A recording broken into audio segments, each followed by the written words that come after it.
Hello, my name is Andrew, and today we're diving into the essentials of CSS inlining and its crucial role in email design.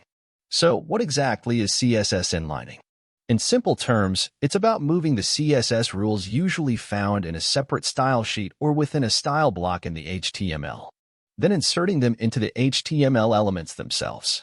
By setting these styles directly in the style attribute, we cater to all email clients, ensuring everyone sees the email just as intended. Why does this matter?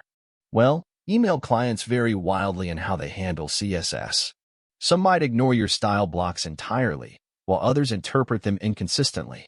By inlining CSS, we sidestep these issues, aiming for a what you see is what you get outcome, regardless of where your email is opened. At Campaign Cleaner, we embrace this one-size-fits-all philosophy. Yes, media queries and style tags can offer more sophistication, but they often lead to headaches with certain email clients. Our solution? Keep it on always.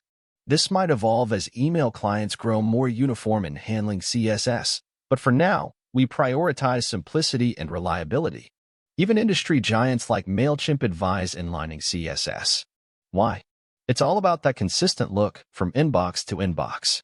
Our tool doesn't just inline CSS, it streamlines it, pruning unnecessary inherited and default styles to slim down your email size. Aim for a design width of 600 pixels, it's a great choice. It generally renders well across the board. Now, let me show you how it works. I've got a sample email ready, complete with those pesky style blocks. As you can see, the style blocks contain styles for the header, content, and footer classes of the email template. With a single click of Clean Campaign, we'll transform it automatically. Ready? Just like that, the style blocks vanish, and the styles are snugly inlined, right where they need to be. This is how we secure maximum compatibility for your emails across various clients.